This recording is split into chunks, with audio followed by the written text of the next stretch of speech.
Welcome to The Big Story. I'm Olivia Quay. Subscribe to the Straits Times channel so you never miss an episode. Since the lifting of compulsory mask wearing, Singapore has seen an uptick of respiratory infections.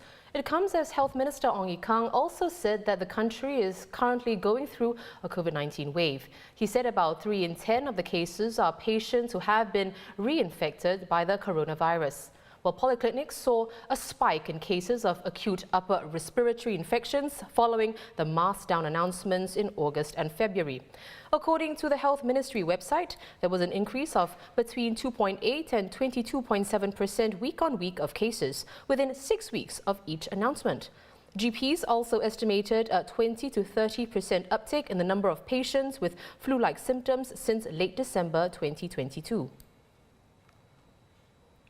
Doctors say the previous COVID-19 safe management measures had helped reduce the transmission of the coronavirus and other respiratory infections. While these measures did not necessarily affect, compromise or make significant changes to our immune systems, they say it does result in what's called an immunity debt. This is especially so for children who were less exposed to common respiratory viruses during the pandemic, with some doctors saying the last 3 years of infection are being squeezed into 6 to 12 months.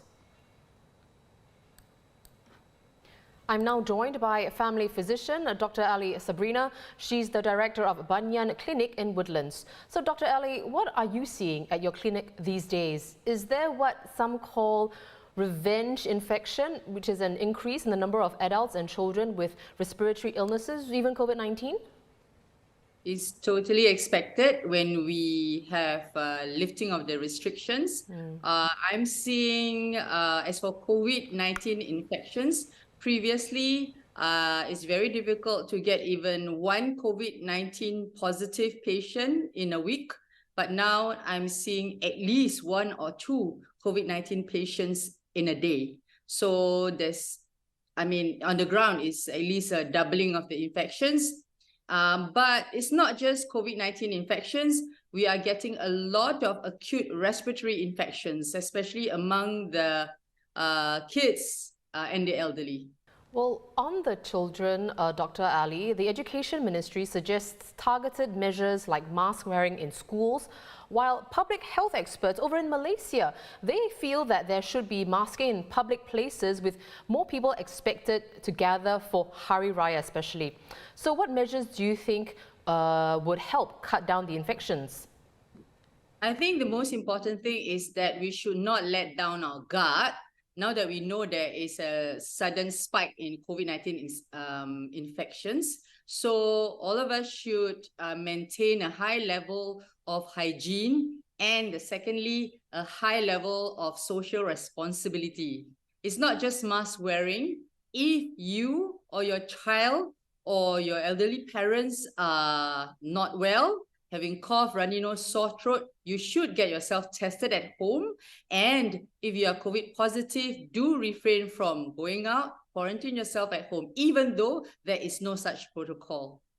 Then, as a parting note, Dr. Elly, what else can we do to help reduce infections and, help ensure that clinics like yours aren't overwhelmed? I'm still seeing quite a small group of people who are not getting their booster COVID-19 vaccinations, especially those elderly ones and those with chronic medical conditions. I would like to encourage this group. They are considered the vulnerable group to get their protection, to get their booster injections, especially the ones that protect against Omicron, so that if you do get infected, you do know that there's very little chance of getting complications. Thanks to Dr. Elly Sabrina, Director and Family Physician at Banyan Clinic.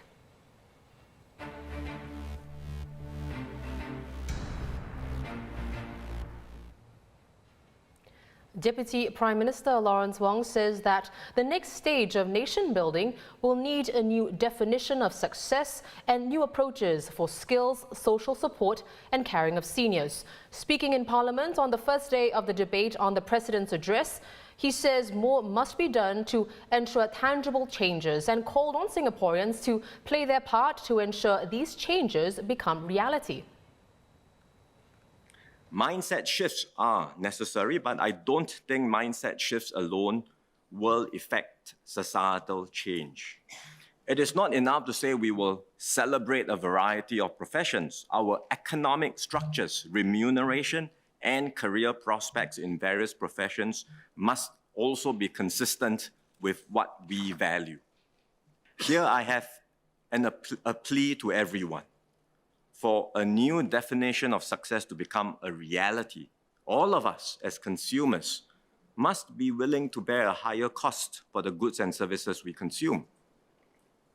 We must recognize the important work that our fellow citizens undertake to keep our society going and do our part to uplift them and boost their wage prospects.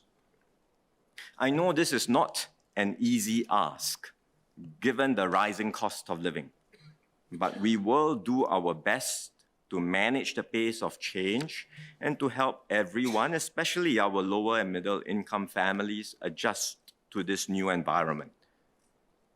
And I might add too, all will gain when even the most vulnerable amongst us become better off. We will become a better people, a more just and a more equal society. About 30 investors in Singapore are looking to sue the Swiss government over the impact of the recent forced takeover of Credit Suisse. They say they're in talks with lawyers and claim that the move made them lose all of their investments, amounting to millions of dollars worth of bonds. The Swiss government had brokered the deal for UBS to acquire troubled rival Credit Suisse, and the acquisition triggered a write-down of Credit Suisse's additional Tier 1 bonds. According to these bondholders, the move breached their rights that are protected under the Singapore-European Free Trade Association Free Trade Agreement, which requires fair and equitable treatment of foreign investors. In other news, the traffic junction near MARYMOUNT Community Club will become a signalised roundabout for about a year, from April the 30th to around the second quarter of 2024, in order to expedite the construction of the North-South corridor. The Land Transport Authority says a roundabout is the most optimal traffic scheme to minimise disruption and disamenities while creating enough space for the corridor's tunnel works underground. And once the roundabout has served its purpose, the cross junction will be reinstated. Singapore's first fully electric ferry service will be up and running from next month, serving the route to Pulau Bukom. It will benefit the 3,000-plus staff and contractors working in Shell's Energy and Chemicals Park on the island. The electric ferry service is also a first for Shell globally. 2 additional ferries are expected to be in service by August, and Shell estimates that the ferries will reduce carbon dioxide emissions by more than 6,200 tonnes annually. Frequent travellers to Japan, take note. The trusty multi-use train ticket Japan Rail Pass is set to cost more from October, though a specific date is yet to be announced.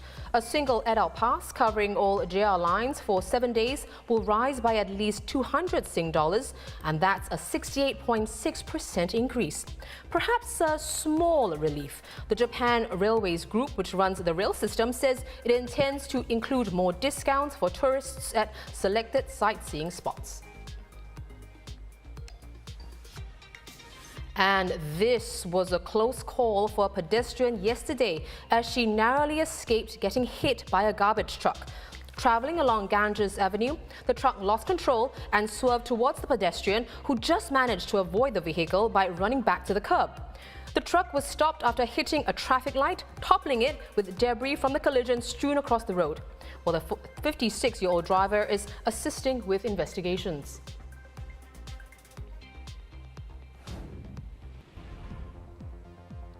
Well, those are our top stories today. Visit straitstimes.com for more news and our YouTube channel for more videos. Subscribe by hitting the red button below.